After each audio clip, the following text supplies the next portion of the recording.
इतना प्यार, इतना उत्साह, सच कहूं कुछ देर के लिए मैं भूल ही गया था कि मैं नीदरलैंड में हूं।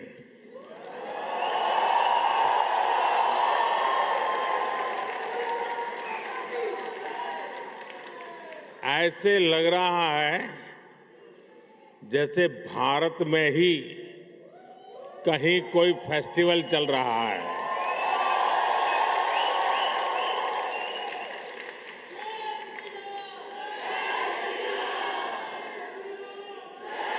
वैसे तो द हेग को दुनिया city of peace and justice के रूप में जानती है, लेकिन आज यहां जो माहौल है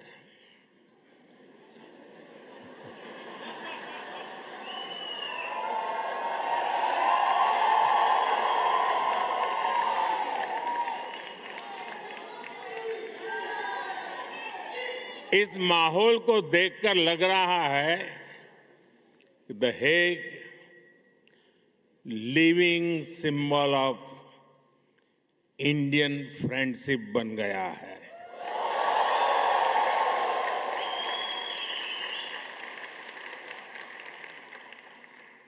ये दिखाता है कि पासपोर्ट का रंग तो बदल सकता है,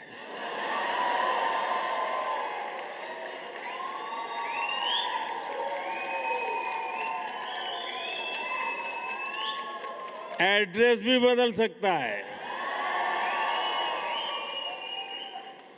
टाइम जोन भी बदल सकता है, लेकिन मां भारती की संतानें कहीं भी रहें, ये गर्मजोशी, ये वाइब्रेंसी, लाइफ को सेलिब्रेट करने का जज्बा, ये हमारे हमेशा हमेशा हमारे साथ रहता है।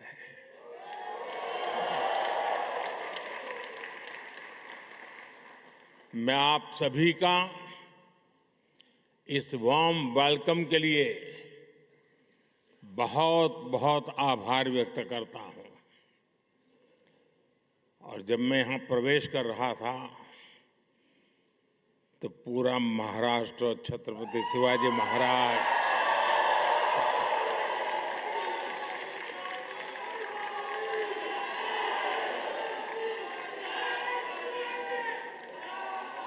और मेरो प्यारो राजस्थान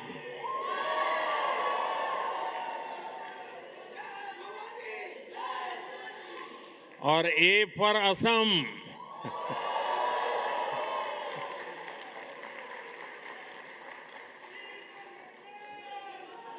साथियों, आप सभी से मुलाकात के बाद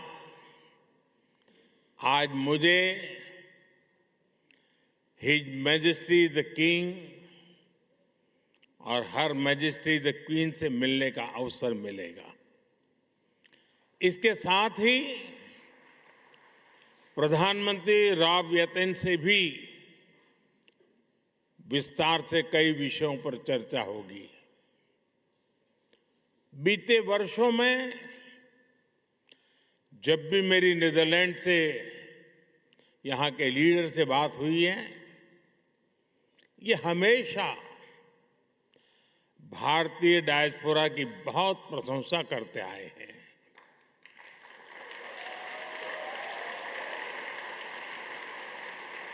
मतलब कि आप सबकी प्रशंसा करते हैं।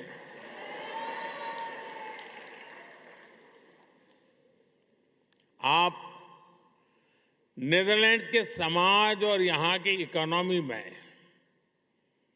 जो कंट्रीब्यूट कर रहे हैं, उस पर हर भारतवासी को गर्व है। मैं आज इस अवसर पर नीदरलैंड की जनता का, यहां की सरकार का आभार व्यक्त करता हूं। मैं यहां की जनता को 140 करोड़ भारतवासियों की तरफ से अपनी शुभकामनाएं देता हूं।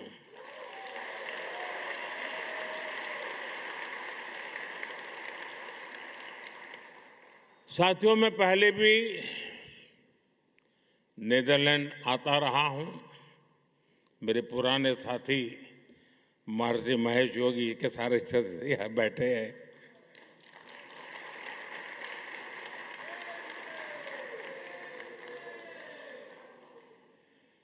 और यहां रहने वाले भारतीय समुदाय से भी मेरा खासा परिचय रहा है।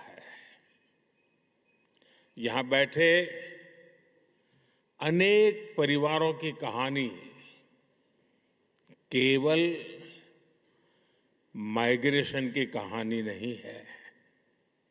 ये एक संस्कृति की, आस्था की, तमाम संघर्षों के बीच ये प्रगति की कहानी है।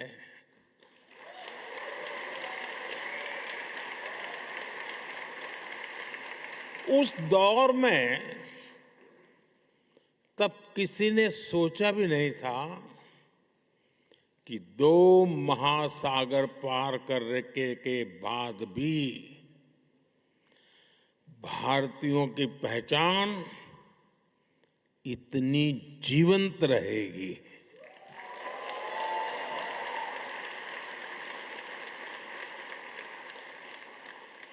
आपके पूर्वज बहुत कुछ पीछे छोड़कर आए थे,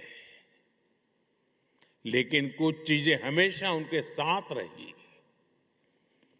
अपनी मिट्टी की खुशबू, अपने त्योहारों की स्मृतियां, भजन की धुनें और अपने पूर्वजों के संस्कार। साथियों, मानवता का इतिहास साक्षी है कि समय के साथ अनेक संस्कृतियां मिट गई, लेकिन भारत का डाइवर्स कल्चर आज भी अपने लोगों के दिलों में धड़कता है।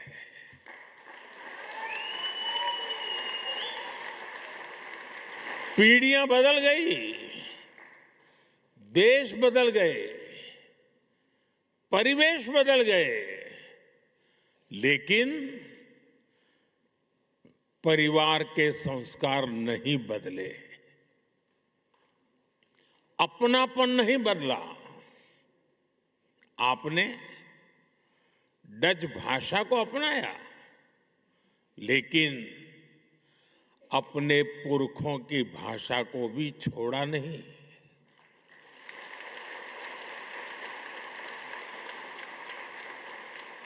हमारे कम्युनिटी रेडियो स्टेशंस यहां बहुत पॉपुलर है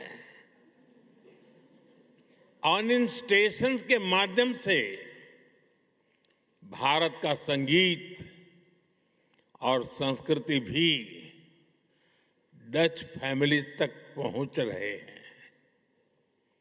द गांधी सेंटर हो या फिर अलग अलग शहरों के स्कूल, आप अपनी संस्कृति को भावी पीढ़ियों तक पहुंचा रहे हैं और ये बहुत ही सराहनीय है।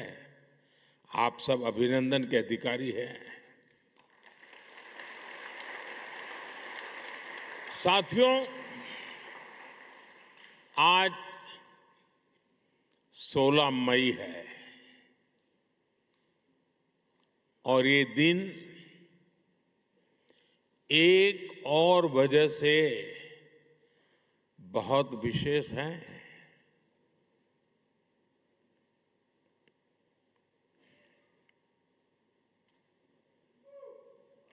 सोच रहे हैं ना? सोचिए, जरा और सोचिए। आज से 12 वर्ष पहले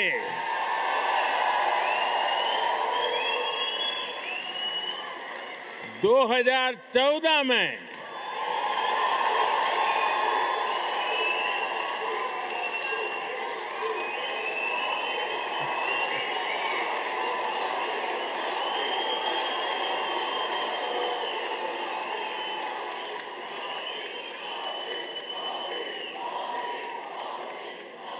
सोलह मई 2014 कुछ खास हुआ था।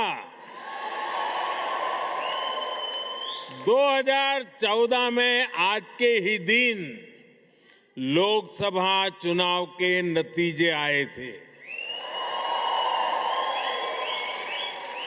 दशकों बाद भारत में स्थिर और पूर्ण बहुमत वाली सरकार का बनना पक्का हुआ था।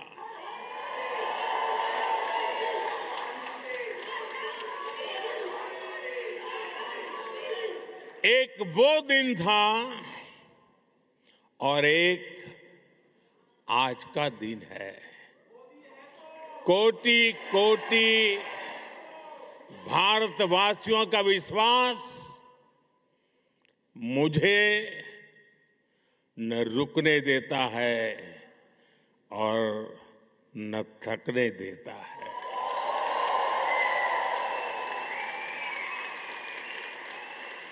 ये नॉन स्टॉप चले ही जा रहा है। साथियों, बहुत छोटी आयु से ही मैं देशभक्ति के रंग में रंग गया।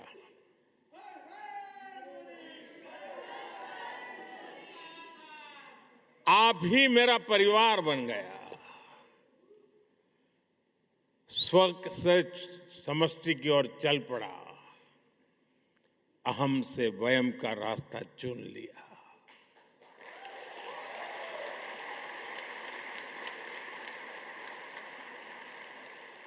और फिर तो आपका सुख ही मेरा सुख बन गया। आपका कल्याण ही मेरा कर्तव्य बन गया।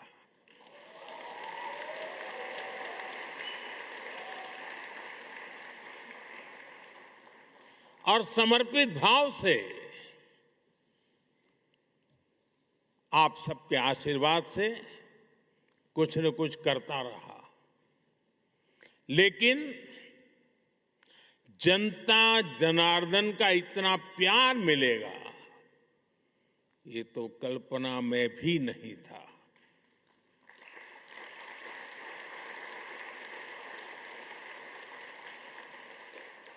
जब पीछे मुड़कर देखता हूं, 13 वर्ष मुख्यमंत्री के रूप में, 12 वर्ष प्रधानमंत्री का सेवाकाल,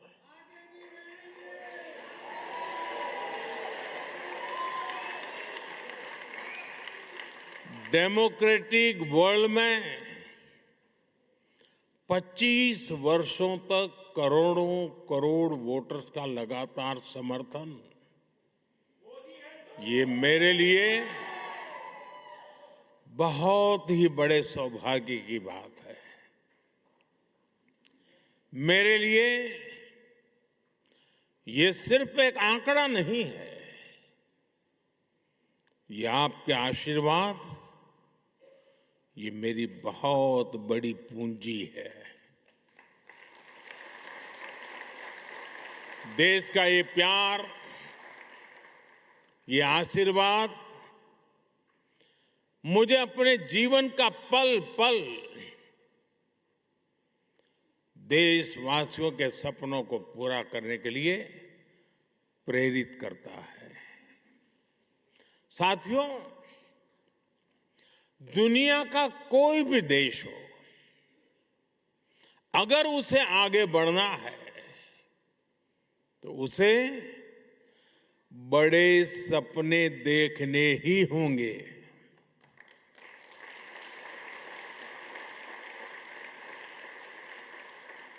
आज हमारा भारत भी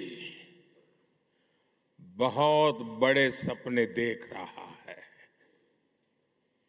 आज देश कह रहा है, हमें सिर्फ ट्रांसफॉर्मेशन नहीं चाहिए, हमें बेस चाहिए। क्या चाहिए?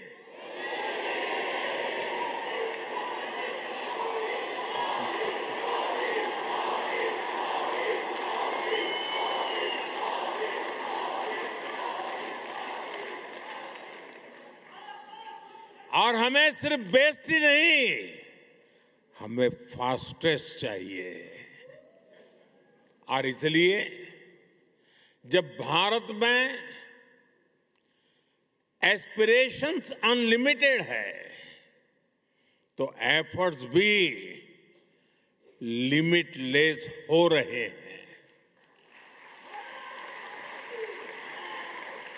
जैसे भारत के युवाओं का उदाहरण है, आज भारत का युवा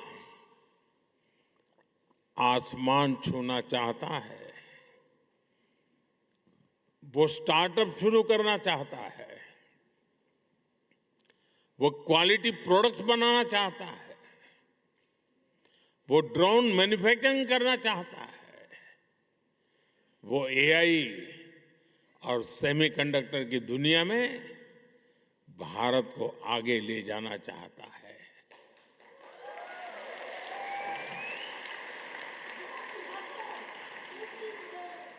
इसलिए ही भारत का स्टार्टअप इकोसिस्टम लगातार हो रहा है। अब हम दुनिया के तीसरे सबसे बड़े स्टार्टअप इकोसिस्टम वाले देश हैं।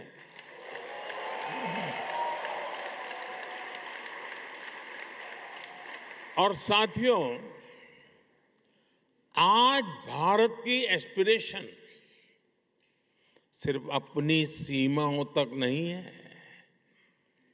भारत चाहता है वो ओलंपिक्स होस्ट करे, ग्लोबल मैन्युफैक्चरिंग हब बने, ग्रीन एनर्जी लीडर बने और दुनिया का ग्रोथ इंजन बने।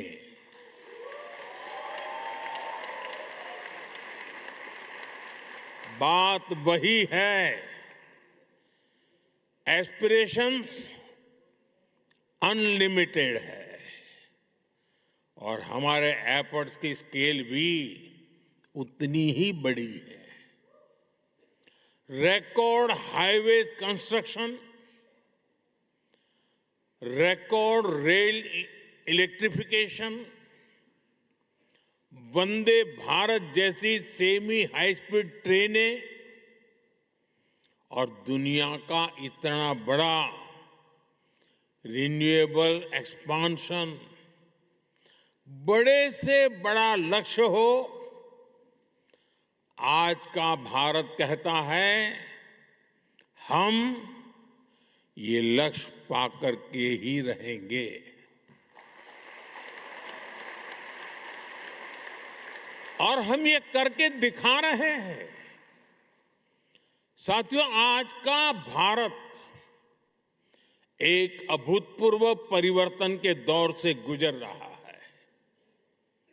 आपने हाल में देखा होगा कि दुनिया की सबसे बड़ी और सफल एआई समिट भारत ने आयोजित की।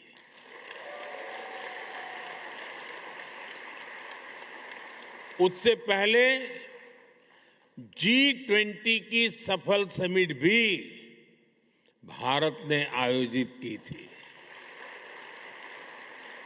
और ये कोई वन टाइम इवेंट नहीं था, ये आज के भारत का मिजाज बन गया है। दुनिया का सबसे बड़ा यूनिक आइडेंटिफिकेशन प्रोग्राम भारत ने चलाया।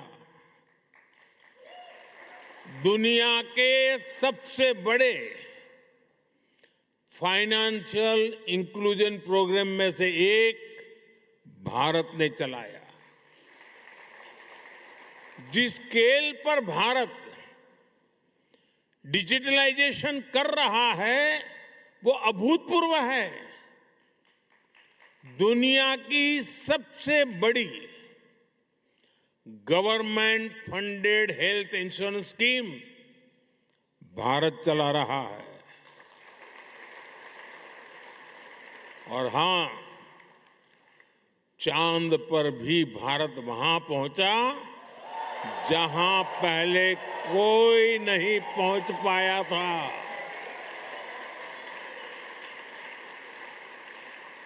और न्यूक्लियर एनर्जी में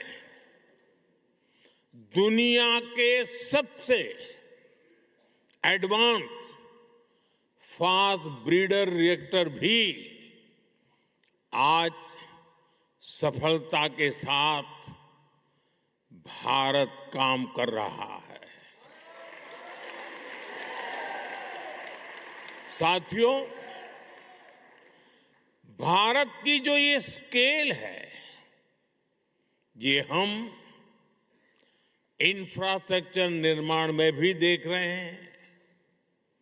आज भारत में जो सोलर पार्क बन रहे हैं वो विश्व के सबसे बड़े पार्क में से एक है। सबसे ऊंची और सबसे लंबी टनल्स हो,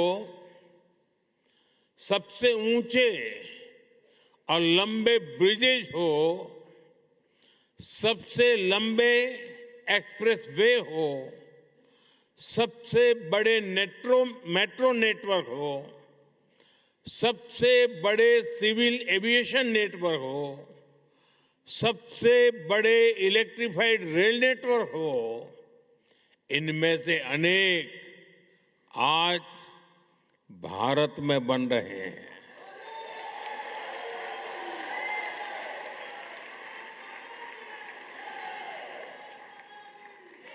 बीते सालों में भारत ने धरती से चंद्रमा की दूरी जितनी है, सुन लीजिए, धरती से चंद्रमा की जितनी दूरी है उससे भी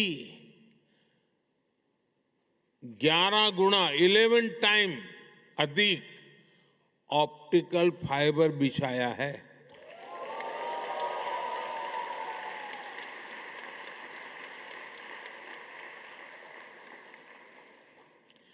एक दशक पहले हम मोबाइल फोन इंपोर्ट करते थे। आज भारत दूसरा सबसे बड़ा मोबाइल मैन्युफैक्चरर है। साथियों, ये जो स्पीड और स्केल है, इसके अलावा आज के भारत की एक और पहचान है। आज का भारत इनोवेशन पावर्ड है।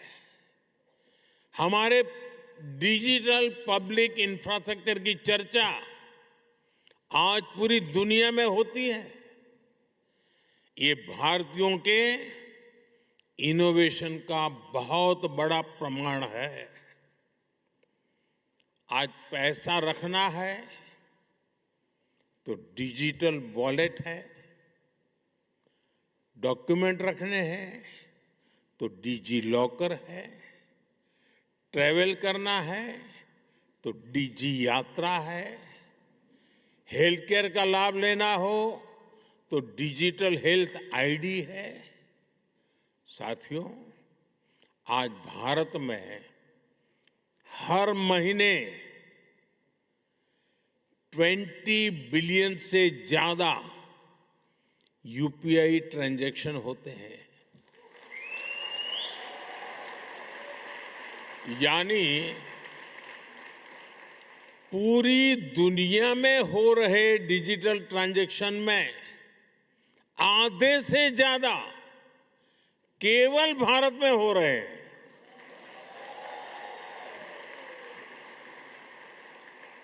और स्टार्टअप तो आज भारत के युवाओं का मिजाज बन चुका है। 12 साल पहले देश में 500 से भी कम स्टार्टअप्स थे। आज ये संख्या बढ़कर 2 लाख से ज्यादा हो गई है।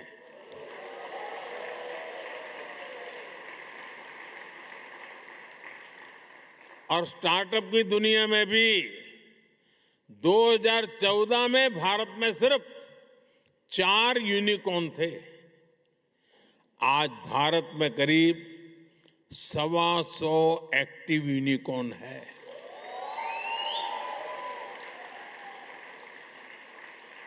दो 2025 में ही करीब 44,000 और नए स्टार्टअप रजिस्टर हुए हैं।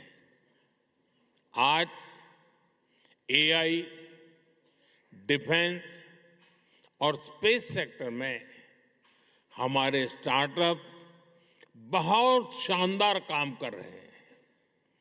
समय के साथ रिसर्च और इनोवेशन का एक कल्चर और विराट होता जा रहा है।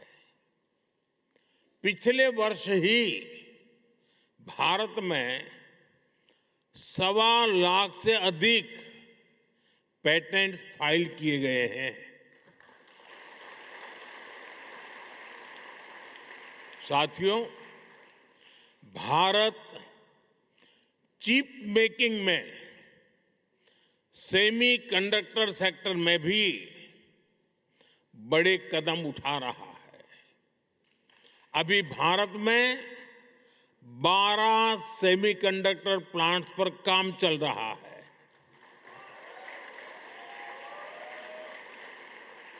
इनमें से 2 प्लांट्स में प्रोडक्शन भी शुरू हो चुका है। यानी अब चिप भी design India, made in India होगी।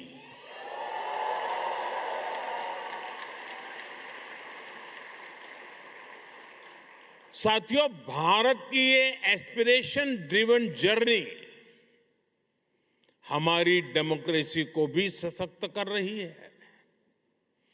जब लोगों के सपने सच होते हैं तो लोकतंत्र पर उनका भरोसा भी मजबूत होता है।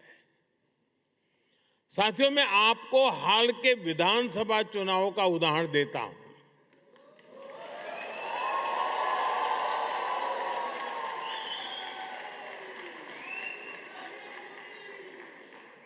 असम, बंगाल,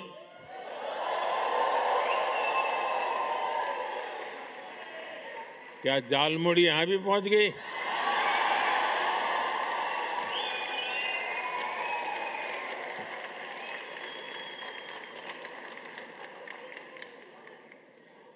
असम, बंगाल, केरलम, तमिलनाडु और पुडुचेरी में इस बार 80 से 90% तक वोटिंग हुई। और इसमें भी विमेन पार्टिसिपेशन बहुत ज्यादा बढ़ी है। और ये हर राज्य का ट्रेंड है।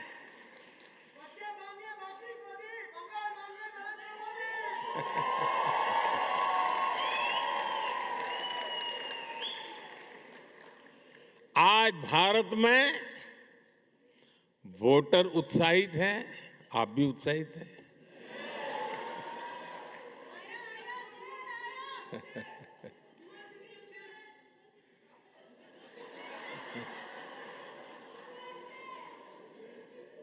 साथियों, हमें गर्व होता है, हर साल वोटिंग के रिकॉर्ड टूट रहे हैं।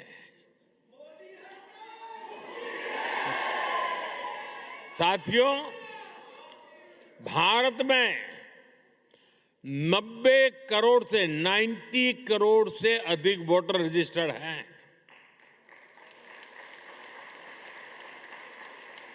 2024 के लोकसभा चुनाव में 64 करोड़ लोगों ने वोट डाला, यानी यूरोपियन यूनियन की टोटल पॉपुलेशन से भी ज्यादा भारतीयों ने वोटिंग की।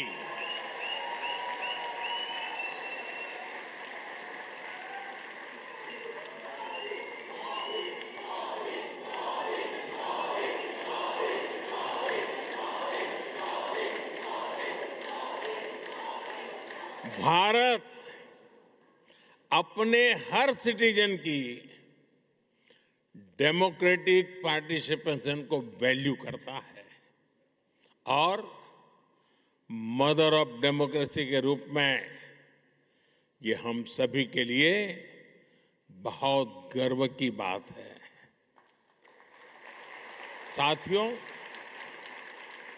भारत जब सफल होता है तो पूरी मानवता को उसका फायदा होता है, लेकिन आज मानवता के सामने अनेक बड़ी चुनौतियां भी है।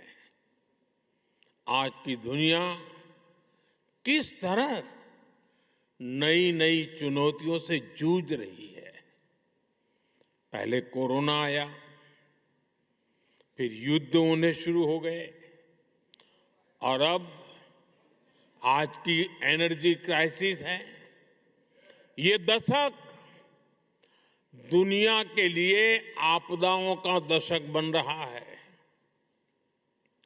हम सभी देख रहे हैं, अगर ये स्थितियां तेजी से नहीं बदली गई तो बीते अनेक दशकों की उपलब्धियों पर पानी फिर जाएगा। दुनिया की बहुत बड़ी आबादी फिर से गरीबी के दलदल में चली जाएगी।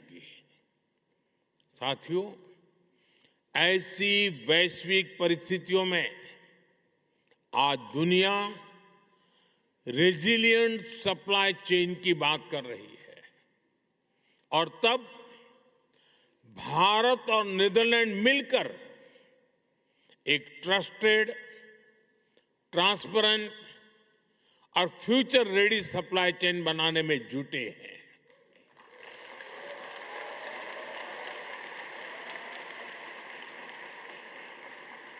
एनर्जी सिक्योरिटी से लेकर वाटर सिक्योरिटी तक नीदरलैंड्स और भारत मिलकर काम कर रहे हैं।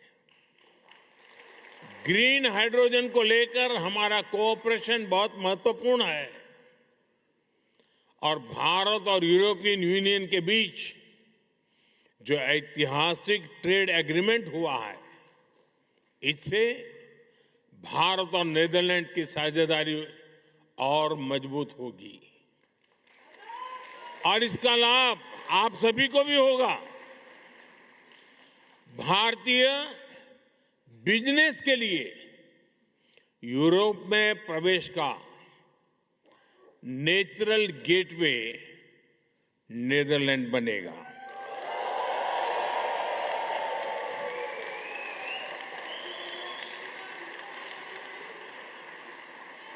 और इस जर्नी में हमारा डायस्पोरा ट्रस्टेड ब्रिज बन सकता है।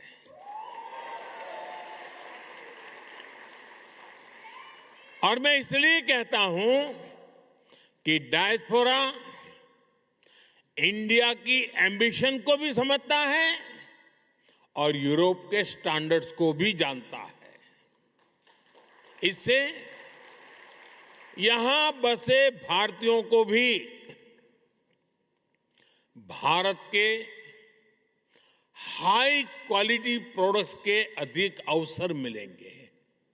साथियों, नीदरलैंड ट्यूलिप की धरती है और यहां के खूबसूरत ट्यूलिप्स को देखने के लिए दुनिया भर के लोग यहां आते हैं। भारत में भी दुनिया के सबसे बड़े ट्यूलिप गार्डन में से एक हमारे जम्मू कश्मीर में है, श्रीनगर में है। और जिस तरह नीदरलैंड को ट्यूलिप्स के लिए जाना जाता है, वैसे ही भारत लोटस यानी कमल के लिए जाना जाता है।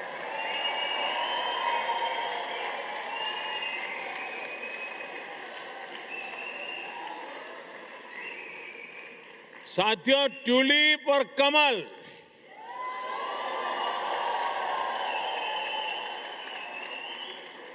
दोनों फूल हमें बताते हैं कि जड़ें चाहे पानी में हो या धरती पर, अगर सही पोषण मिले तो सुंदरता भी मिलती है और स्ट्रेंथ भी आ जाती है।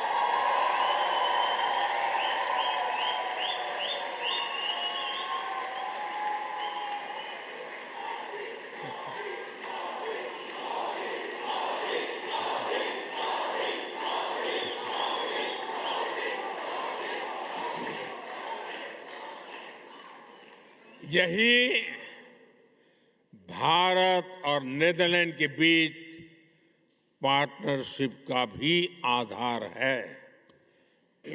साथियों, हमारे बीच दोस्ती की एक और कड़ी है जिसकी उतनी चर्चा नहीं होती, और वो है स्पोर्ट्स। हम दोनों देश स्पोर्ट्स के क्षेत्र में बहुत कुछ मिलकर कर रहे हैं। अब जैसे क्रिकेट है, नीदरलैंड की क्रिकेट में भारतीय समुदाय का बहुत बड़ा योगदान है। अभी भारत में T20 वर्ल्ड कप हुआ, उसमें नीदरलैंड की टीम ने अच्छा प्रदर्शन किया। भारत वर्ल्ड कप चैंपियन है, लेकिन भारत की टीम को भी नीदरलैंड की टीम ने बहुत बड़ी टक्कर दी थी।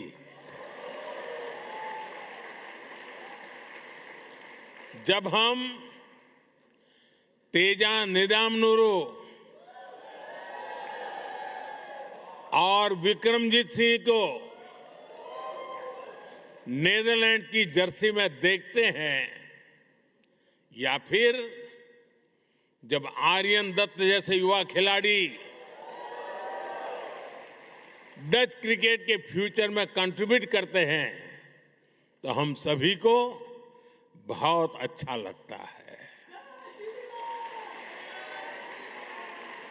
साथियों, जैसे क्रिकेट में भारतीयों का योगदान है, वैसे ही भारत की हॉकी में नीदरलैंड्स का भी बड़ा कंट्रीब्यूशन है। भारत की हॉकी को और अधिक निखारने में डच कोचिज की भी मेहनत रही है। हमारी विमेन हॉकी टीम बीते कुछ समय से शानदार परफॉर्मेंस कर रही है। इसमें कोच मरीन का अहम रोल है।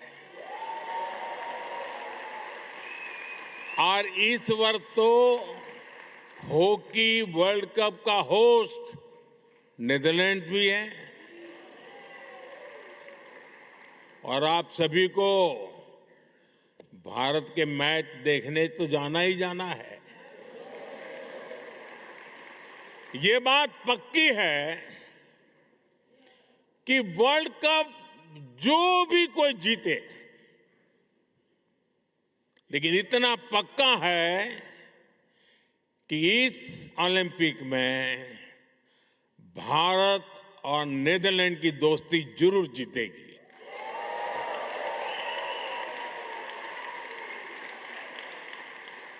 साथियों, भारत और नीदरलैंड के बीच के रिश्ते की असली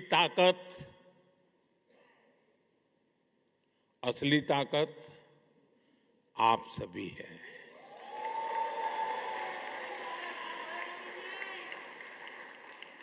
आप इस पार्टनरशिप के जीवंत सेतु हैं, जीवंत ब्रिज है। इसलिए भारत सरकार ने सूरीनामी हिंदुस्तानी समाज के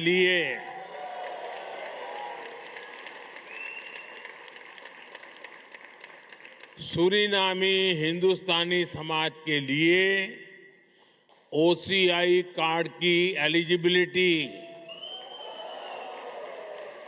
चौथी पीढ़ी से बढ़ाकर छठी पीढ़ी तक कर दी है।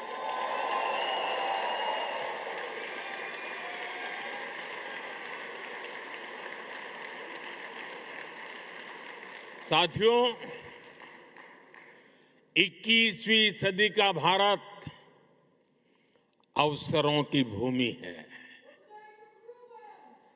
भारत टेक्नोलॉजी ड्रिवन भी है और ह्यूमैनिटी ड्रिवन भी है। भारत जितना एंशिएंट है उतना ही मॉडर्न बन रहा है। इसलिए ये समय भारत में आपके पुरखों के गांव से जुड़ने का भी है और विकसित भारत की जर्नी में भागीदारी का भी है। मैं नीदरलैंड्स में भारतीय समुदाय के सभी साथियों से कहूंगा, आप भारत में ज्यादा से ज्यादा सहयोग बढ़ाएं। इससे भारत का सामर्थ्य भी बढ़ेगा और आपके इन्वेस्टमेंट पर रिटर्न भी ज्यादा मिलेगा।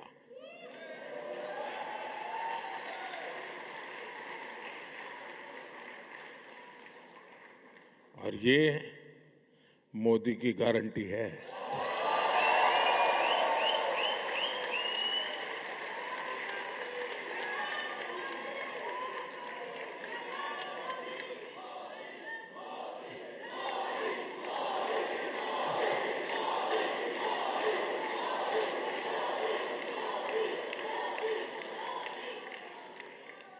मैं इसी भाव के साथ इतनी बड़ी तादाद में आप सब आए, आप सबके दर्शन करने का सौभाग्य मिला, मुझे बहुत खुशी हुई। इसी भाव के साथ मैं अपनी बात समाप्त करता हूं।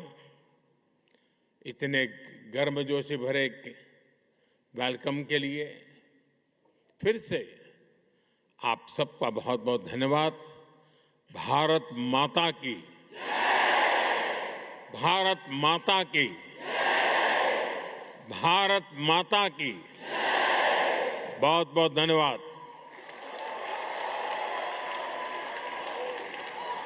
देवियों और सज्जनों, बहुत बहुत धन्यवाद। कृपया हमसे सूचना मिलने तक